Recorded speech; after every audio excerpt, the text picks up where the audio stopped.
আজকে সকালটা না কাজ দেওয়া শুরু করলাম না, জানো তো। আজকে ঘুম থেকে উঠেই এই যে ঘরের সামনেটায় বসে পড়েছি আর ভাবছি জানো কি কোথা থেকে শুরু করব আর কি করে শুরু করব। মানে কালকে যে ঝড় বৃষ্টিটা হয়েছে সেটায় তো বেজায় সমস্যা হয়ে গেছে আমাদের।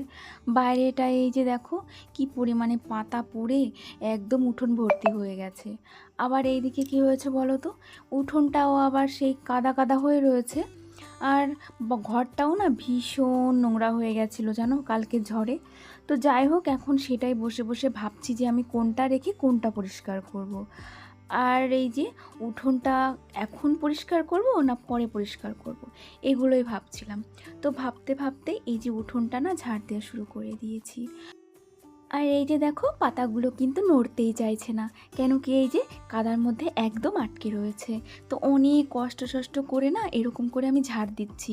ভাবলাম এখন একটু হালকা করে ঝাড় দিয়ে নিই, তারপরে রোদ উঠে যখন একটু উঠোনটা শুকিয়ে যাবে তখন আবার ঝাড় দিয়ে যেগুলো লেগে লেগে যাবে সেগুলোকে আবার ঝাড় দিয়ে নেব।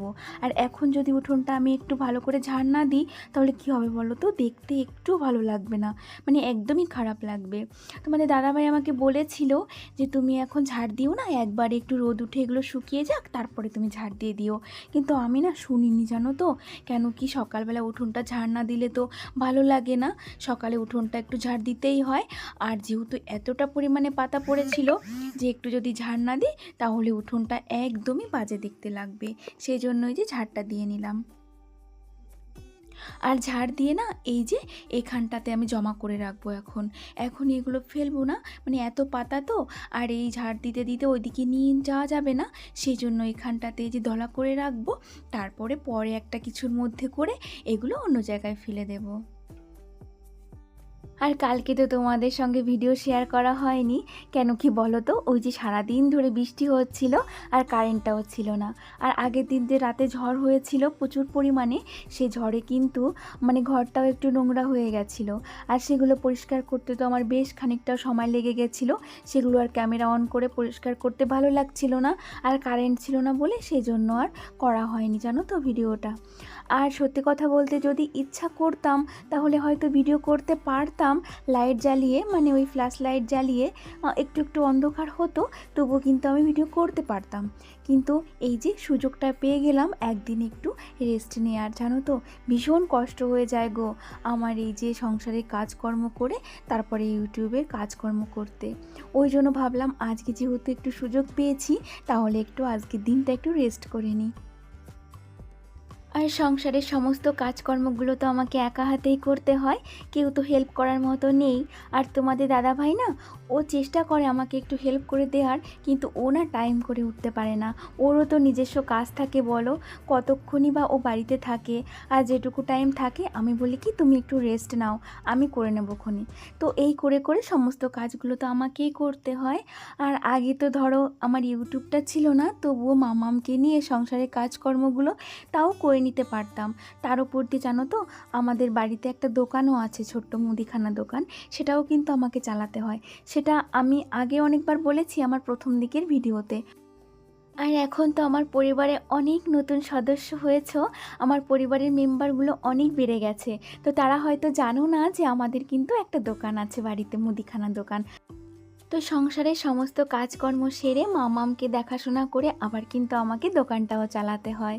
আর তারপরে এইটুকু অবধি ঠিক ছিল, কিন্তু এখন আবার এই যে ইউটিউবে কাজকর্ম করতে হয়, এটাতেও কিন্তু আমার ভীষণ পরিমাণে খাটনি হয়। তো এই যে ইউটিউবে আমার কিন্তু আশা নিজের সকাল্লাদ পূরণ করার জন্য নয় একদমই, জানো তো আমি শুধুমাত্র আমার হাজব্যান্ডের পাশে দাঁড়ানোর জন্যই কিন্তু ইউটিউবে এসেছি।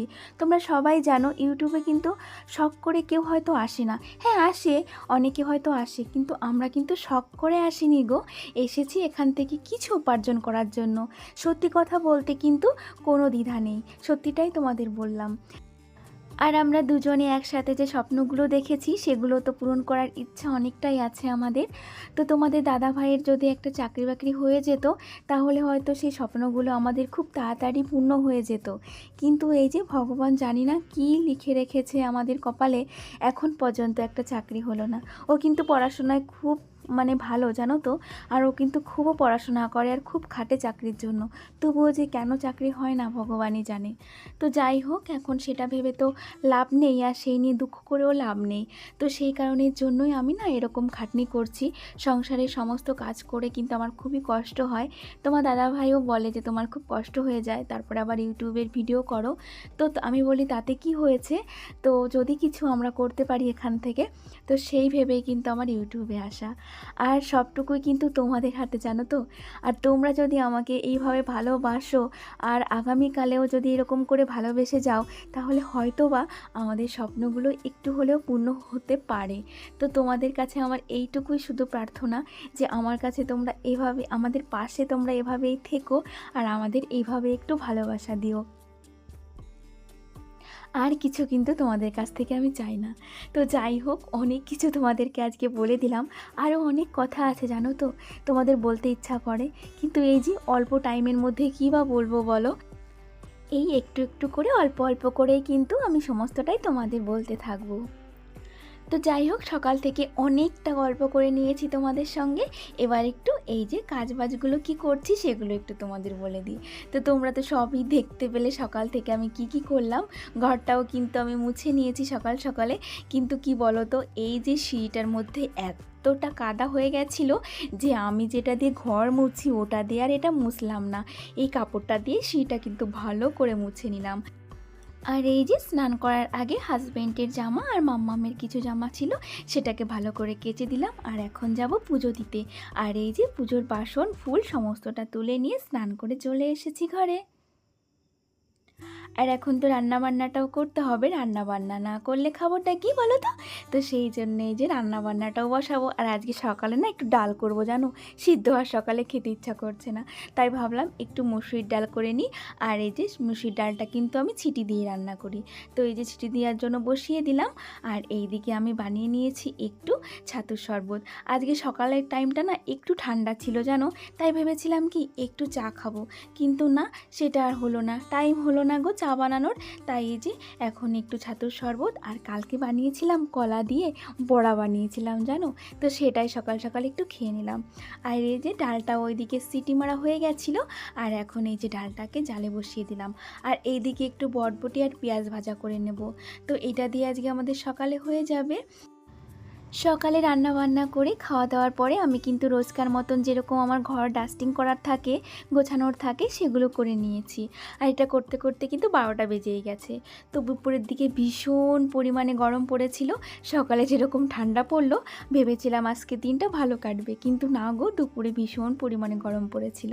সেই জন্য এই যে হাজব্যান্ডকে এক গ্লাস আর মাম্মামকে একটু এই যে গ্লুকন্ডি গুলে দিচ্ছি। তো এটা খাইয়ে দিয়ে তারপরে এই যে মাম্মামকে করাবো স্নান, সেই জন্য জামা কাপড়গুলো গুছিয়ে রাখলাম, আর কাজল আর পাউডার। আর কি বলো তো, মাম্মামকে না এখন মুখে আর গায়ে কিছু মাখাচ্ছি না, কেন কি আমার শীতের সময় তো মাম্মামকে আমি মাখাতাম। তোমরা একটু বলবে এই গরমে মাম্মামকে গায়ে কি কিছু মাখাবো, ক্রিম ট্রিম? যদি তোমরা কিছু জেনে থাকো আমাকে একটু বলো প্লিজ, যে এই গরমে মাম্মামকে গায়ে কি মাখাবো, কি ক্রিম মাখাবো। তো এই যে দেখো, মাম্মামকে জামা পরিয়ে দিয়েছি, আরও এখন খেলায় ব্যস্ত হয়েছে।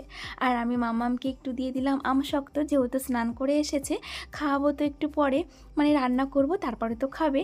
সকালে তো মাম্মামকে খাইয়ে দিয়েছি, তো ওই জন্য স্নান করার পরে মাম্মামকে একটু আমশক্ত দিয়ে দিলাম। স্নান করার পরে মাম্মামকে আমি এটা ওটা কিন্তু খেতে দিই, হয় আমশক্ত দেবো, না হলে বিস্কুট দেবো, কিছু একটা মাম্মামকে দিয়ে থাকি। তো এই যে মাম্মাম এখানে খাক আর খেলা করুক, আর এইদিকে কিন্তু আমি দুপুরে রান্নাটা সেরে নেব। তো হাজব্যান্ডকে আমি সকালেই বলেছিলাম কি দুপুরে আজকে একটু মাংস করব, তুমি একটু আজকে মাংস নিয়ে এসো। আর সেটাই এই যে এখন একটু রান্না করে নিচ্ছি। আর সকালবেলা তো ডাল আর দেখলে বটবটি ভাজাটা করে নিয়েছিলাম, সেটা কিন্তু রয়ে গেছে। আর দুপুরবেলাটা না শুধু এই মাংসটাই রান্না করব, আর কিছুই করব না। তো এই যে মাংসটাকে ভালো করে কষিয়ে আলুটাকে ওইদিকে ভেজে আলুটা আমি মাংসের মধ্যে দিয়ে দিলাম। এখন এই আলু আর মাংসটাকে আবার ভালো করে কষিয়ে নিচ্ছি। আমি কিন্তু এরকম করেই রান্না করি, এক একজনের রান্নার ধরন কিন্তু এক এক রকমের হয়। আমি মাংসটা কিন্তু এইভাবেই রান্না করি। আর এই যে একটু গরম জল করে নিয়েছিলাম, সেটা এই যে কষানোর পরে দিয়ে দিলাম। আর এখন এটাকে ভালো করে ফুটিয়ে নেব। আর ঝোল যত ভালো করে ফোটানো যাবে মাংসের টেস্টটাও কিন্তু ভালো আসবে। এই দেখো আমার মাংসটা কিন্তু এর মধ্যে হয়েও গেছে। আর গরম মশলা দিয়ে এটাকে আমি নামিয়েও নিলাম। তো দেখো তো মাংসটা আমার কেমন হয়েছে। তো চলো আজকের ব্লগটা কিন্তু আমি এখানে শেষ করব। তোমরা সবাই ভালো থেকো, আমরাও সবাই ভালো আছি। তোমাদের সবাইকে টাটা।